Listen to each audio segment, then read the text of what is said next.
إن الحمد لله نحمده ونستعينه ونستغفره ونعوذ بالله من شرور أنفسنا ومن سيئات أعمالنا من يهده الله فلا مضل له ومن يضلله فلا هادي له وأشهد أن لا إله إلا الله وحده لا شريك له وأشهد أن محمدًا عبده ورسوله صفيه وخليله أما بعد فأعوذ بالله من الشيطان الرجيم بسم الله الرحمن الرحيم قال الإمام بخاري رحمه الله عن أبي سيدنا الخدري رضي الله تعالى عنه عن النبي صلى الله عليه وسلم قال كان في بني إسرائيل رجل قتل 99 إنسانا۔ امام بخاری رحمہ اللہ نے اپنی کتاب صحیح البخاری کے اندر ایک حدیث روایت کی ہے۔ فرماتے ہیں کہ حضرت ابو سعید خدری رضی اللہ تعالیٰ عنہ سے روایت ہے، انہوں نے نبی صلی اللہ علیہ وسلم سے روایت کی کہ آپ صلی اللہ علیہ وسلم نے فرمایا کہ بنی اسرائیل کے اندر ایک بندے نے 99 لوگوں کو قتل کیا۔ ثم خرج یسأل، پھر ذہن کے اندر آ گیا کہ میں نے یہ غلط کام کیے ہیں، توبہ کرنے کی غرض سے اپنے گھر سے نکلا۔ فأتی راہبا فسألہ، ایک راہب کے پاس گیا، عالم کے پاس گیا۔ فسألہ، تو اس سے پوچھا کہ میں نے 99 لوگوں کو قتل کیا ہے۔ فقال لہ هل من توبۃ، تو اس سے پوچھا کہ میں نے اتنے لوگوں کو قتل کیا ہے تو کیا میری توبہ ہو سکتی ہے؟ قال لا، اس نے کہا نہیں، تمہاری توبہ نہیں ہو سکتی۔ فقتلہ، تو اس نے اس کو بھی قتل کر دیا۔ فکمل 100 قتل پورے کر دیے۔ اس کے بعد پھر نکلا، جعل یسأل فقال له رجل ائت قریۃ کذا وکذا، ایک اور بندے سے پوچھا تو اس نے کہا کہ فلاں بستی میں جاؤ، فلاں بستی میں تم جاؤ اور وہاں کچھ نیک لوگ رہتے ہیں، تمہاری توبہ قبول ہو سکتی ہے، تمہاری توبہ کے درمیان اور تمہارے درمیان کوئی چیز بھی حائل نہیں ہو سکتی۔ تو پھر کہا کہ تم فلاں بستی میں جاؤ اور وہاں کچھ نیک لوگ رہتے ہیں، ان سے جا کے مل جاؤ۔ فأدرکہ الموت، جب وہ وہاں جانے لگا تو رستے کے اندر اس کو موت کے فرشتے نے آ دھرا، فوت ہو گئے۔ فناء بصدرہ نحوہا فاختصمت فیہ ملائکۃ الرحمۃ و ملائکۃ العذاب، رسول اللہ صلی اللہ علیہ وسلم فرماتے ہیں رحمت کے فرشتے اور عذاب کے فرشتے دونوں کے درمیان جھگڑا ہو گیا۔ فأوحى اللہ الی ہذہ ان تقر بی، اللہ سبحانہ و تعالی نے جو زمین نیک لوگوں کی طرف جا رہا تھا اس کو کہا کہ سکڑ جاؤ۔ فرشتوں کے درمیان کسی نے فیصلہ کیا کہ تم لوگ زمین کو ماپ لو اور جس طرف کی زمین زیادہ ہو یا جس طرف کی زمین کم ہو، اگر جس بستی سے وہ آ رہا تھا اگر وہ ابھی کم ہے، مسافت وہاں کم ہے تو وہ لے لیں، یا جس طرف وہ جا رہا تھا اگر اس کی مسافت کم ہے تو وہ لے جائیں۔ تو اللہ سبحانہ و تعالیٰ نے اس کے اوپر رحمت کی اور جس بستی کی طرف وہ جا رہا تھا اس زمین سے کہا کہ تقربی، تو ذرا سکڑ جا، قریب ہو جا۔ وأوحى اللہ الی ہذہ ان تباعدی، اور جس طرف سے آ رہا تھا اس زمین سے کہا کہ تو مسافت لمبی کر لے۔ فقال قیسوا ما بینہما فوجد الی ہذہ اقرب بشبر فغفر لہ، اللہ سبحانہ و تعالیٰ کی رحمت اس کو آ گئی اور جب وہ ماپا گیا تو جس زمین کی طرف جا رہا تھا ایک بالشت وہ زمین چھوٹی نکلی۔ فغفر لہ، تو اسی وجہ سے اللہ سبحانہ و تعالیٰ نے اپنی رحمت کی اور اس کو معاف کر دیا۔ توبہ کرنے کی غرض سے نکلا تھا۔ میرے بھائیوں، رمضان المبارک کا مہینہ ہے۔ رمضان المبارک کے مہینے کے اندر ہمیں اپنے گناہوں سے توبہ کرنی چاہیے۔ یہ نہیں کہ صرف رمضان المبارک میں، آگے پیچھے بھی ہمیں توبہ کرنی چاہیے۔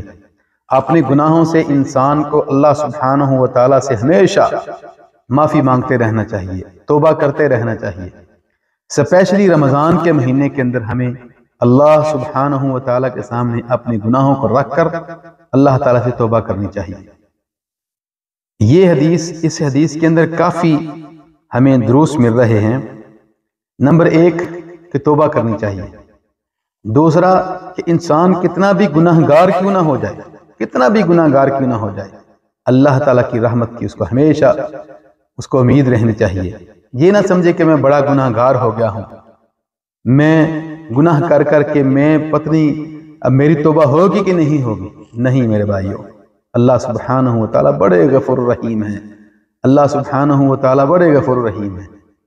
اللہ تعالیٰ تو کوئی بہانہ دیکھتے ہیں کہ اپنے بندے کو میں کیسے معاف کروں۔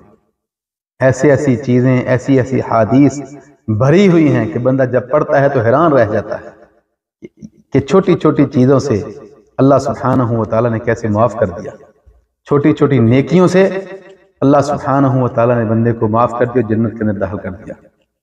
میرے بھائیوں، اس حدیث کے اندر ہمیں یہ بھی سبق مل رہا ہے کہ خصوصی طور پر آج کل جو ہم علماء کرام، مولوی حضرات ہیں، دعات ہیں، دین کی تبلیغ کرنے والے ہیں، ان کو چاہیے کہ ذرا خشک نہ ہوں، تھوڑا سا نرم گوشہ اپنائیں، اپنے آپ کو نرم رکھیں۔ آج کل کیا ہو گیا ہے کہ اگر کوئی کسی کے ساتھ سامنے جا کے اپنا گناہ رکھتا ہے تو فوراً اس کے اوپر فتوے لگنے شروع ہو جاتے ہیں، تو پکا جہنمی ہے، تو خالص جہنمی ہے، تو پکا جہنم کے اندر جائے گا۔ یہ جنت اور جہنم کی چابی ہمارے پاس نہیں ہے، یہ اللہ سبحانہ و تعالیٰ کے پاس ہے۔ کسی کو جہنمی کہنا یا کسی کو پکا جنتی کہنا، ہم جنت کے کوئی ٹھیکیدار ہیں؟ جنت کی چابی ہمارے پاس نہیں ہے، وہ صرف اور صرف اللہ سبحانہ و تعالیٰ کے پاس ہے۔ کسی کو گناہگار کہنا، کسی کو پکا جہنمی کہنا، کسی کو یہ اس کے اوپر فتویٰ صادر کر دینا کہ تو جہنم کے اندر ہی جائے گا، نہیں میرے بھائیوں، یہ بالکل غلط ہے۔ اور پھر اتنے خشک رویے ہو گئے ہوئے ہیں کہ اگر کوئی بعض دفعہ مسجد کے اندر ایسا بندہ آ جاتا ہے جس کے کپڑوں سے بدبو آ رہی ہو، ہمارے نمازی جو پکے نمازی ہوتے ہیں وہ اس کو دھتکارتے ہیں، بھاگ جاؤ چلے جاؤ۔ غلط ہے، اس کو پیار سے، اخلاق سے سمجھائیے۔ اور پھر اگر کوئی ایسا بندہ ہو کہ وہ شارٹ پہن کے آ جائے، ٹھیک ہے، مساجد کا اپنا احترام ہے، آج اس کو پیار سے سمجھائیے، آج اس کو اپنے گلے لگائیے، اس کو اپنے ساتھ بٹھائیے۔ ہو سکتا ہے کہ وہ کل کلاں کو وہی اسی مسجد کا دائی بن جائے اور امام بن جائے، اور ایسی مثالیں بڑی بہت زیادہ ہیں۔ نہیں، ایسا نہیں کرنا چاہیے، پیار اور محبت کے ساتھ سمجھائیں۔ بعض دفعہ کیا ہوتی ہے کہ سچائی بھی اگر حکمت کے ساتھ نہ کی جائے تو وہ بھی بڑی خطرناک ہوتی ہے۔ سچائی حکمت کے ساتھ اگر اس کو ادا نہ کیا جائے تو پھر وہ بڑی کڑوی، بڑی خطرناک ہو جاتی ہے۔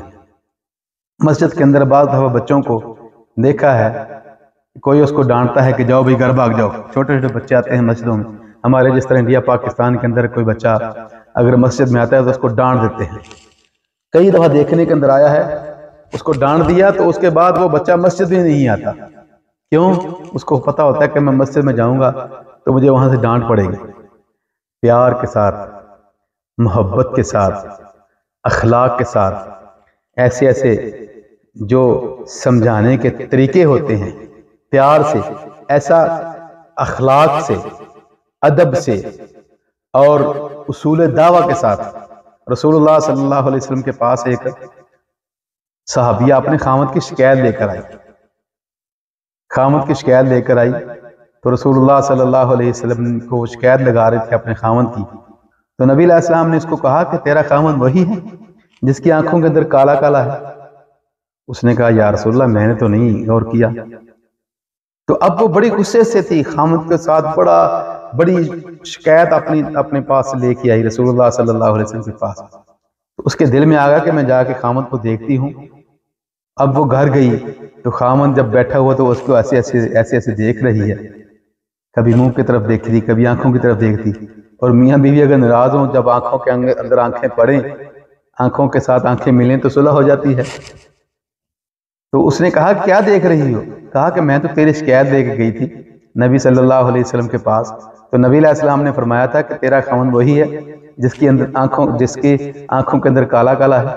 تو خاوند کو سمجھ لگ گیا، اس نے کہا اللہ کی بندی، کس بندے کی آنکھ کے اندر کالا کالا نہیں ہے؟ نبی صلی اللہ علیہ وسلم نے اس لیے کہا ہے کہ ہماری صلح ہو جائے، ہماری لڑائی ختم ہو جائے۔ وہ عورت بھی بڑی حیران ہوئی کہ کس اصول دعوت کے ساتھ نبی صلی اللہ علیہ وسلم نے کیسے پیار کے ساتھ، کیسے انداز کے ساتھ سمجھایا۔ ہماری مسجدوں کے اندر اگر کوئی بچہ ایسا آ جائے، کوئی شیخ ایسا، کوئی آدمی ایسا آ جائے، تو اس کو ایسے دھتکارتے ہیں، ایسے بد اخلاقی کے ساتھ بس اس کو مسجد سے نکالتے ہیں جس طرح ہم مسجد کے بڑے ٹھیکیدار ہیں۔ مساجد اللہ تعالیٰ کی ہے، ان المساجد للہ، مسجد اللہ تعالیٰ کی ہے، کسی کو چدراہٹ نہیں ہوتی۔ میرے بھائیوں، پیار کے ساتھ، محبت کے ساتھ ان کو سمجھائیے، حکمت کے ساتھ اس کو میرے ذہن میں ایک واقعہ آ رہا ہے، نام مجھے ذہن میں نہیں ہے۔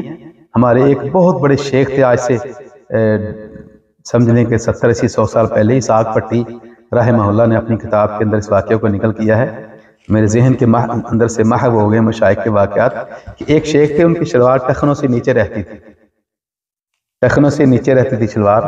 دوسرے شیخ نے ان کو سمجھانا چاہا، تو سمجھانے کی غرض سے کیا کہا کہ شیخ صاحب، آپ کی یہ جو شلوار ٹخنوں سے نیچے رہتی ہے نا، میرا دل کرتا ہے کہ یہ شلوار کا جو حصہ ہے مجھے آپ کاٹ کے دے دیں، میں اپنی ٹوپی بنا لوں۔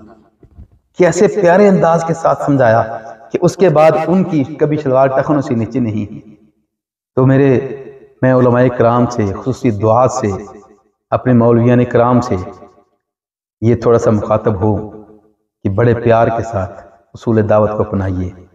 یہیں دیکھیے، اس نے جب 99 لوگوں کو قتل کیا، بخاری شریف کی روایت ہے اور مسلم شریف کے اندر بھی آتی ہے، صحیح ابن حبان کے اندر بھی آتی ہے، 99 لوگوں کو قتل کیا۔ تو اس نے جب مولوی صاحب کے پاس گیا کہ میری توبہ ہو سکتی، اس نے کہا توبہ توبہ توبہ، تیری توبہ؟ تو نے اتنے لوگوں کو قتل کیا، تیری توبہ تو نہیں ہو سکتی۔ تو اس نے اس کو بھی قتل کر دیا۔ یہ ہمیں سمجھا رہی ہے بات، اصول دعوت کو اپنائیے، اخلاق کے ساتھ، پیار کے ساتھ، محبت کے ساتھ اپنے لوگوں کو قریب کیجیے، بجائے اس کے کہ ممبر کے اوپر چڑھ کے ہم ایک دوسرے کو گالیاں نکالیں، ایک دوسرے کو برا بلا کہیں۔ مجھے یاد آ رہا ہے کہ میں، اللہ اکبر، محدث زمان سبحان اللہ حافظ عبد المنان نور پوری رحمہ اللہ، میں ایک دفعہ ان کے ساتھ بیٹھا ہوا تھا، ان کی کلاس لے رہا، ان کے ساتھ پڑھ رہا تھا بیٹھ کے۔ بہت بڑے محدث گزرے ہیں حافظ عبد المنان نور پوری رحمہ اللہ، بہت مشائخ ان کو جانتے ہیں، زمانہ جانتا ہے۔ اللہ اکبر۔ ایک کسی گاؤں سے ایک مولوی صاحب آئے ہوئے تھے ان سے بات کرنے کے لیے، حافظ صاحب سے۔ تو حافظ صاحب سے مولوی صاحب نے کہا کہ میں بخاری شریف کا درس دیتا ہوں صبح صبح نماز کے بعد۔ حافظ صاحب نے کہا بہت اچھا کرتے ہو۔ تو اس نے کہا کہ میں جب بخاری شریف کا درس دیتا ہوں تو ساتھ مسجد کے اندر دوسری جو ہمارے دوسرے مکتبہ فکر کی مسجد ہے، وہ کیا کرتے ہیں کہ وہ ادھر سے وہ بخاری شریف کو برا بلا کہنا شروع کر دیتے ہیں۔ میں ادھر سے بخاری شریف کا درس دے رہا ہوتا ہوں، ادھر وہ برا بلا کہنا شروع کر دیتے ہیں۔ تو حافظ صاحب نے ایک بڑی اچھی اس کو نصیحت کی، کہا کہ مولوی صاحب، آپ نے کبھی اس کے سوال، اس کی اعتراض کا، اس کی گالی کا کبھی جواب نہیں دینا۔ آپ بخاری شریف بیان کرتے رہیں، وہ بخاری کو برا بلا کہتا رہے، لوگوں کو پتہ چل جائے گا کہ حق کیا ہے، برا کیا ہے۔ اور کہا حافظ صاحب نے کہ اگر تم نے ان کے سوالوں کا جواب دینا شروع کر دیا، بخاری شریف کے درس کو ختم کر دیا، تو یہی تو وہ چاہتا ہے۔ تو میرے بھائیوں، پیار کے ساتھ، محبت کے ساتھ، اخلاق کے ساتھ اصول دعوت اپنائیے۔ اللہ سبحانہ و تعالی ہمیں صحیح قرآن و سنت سمجھنے کی اور اس کے اوپر عمل کرنے کی توفیق عطا فرمائے۔ ھذا ما عندی واللہ اعلم بالصواب۔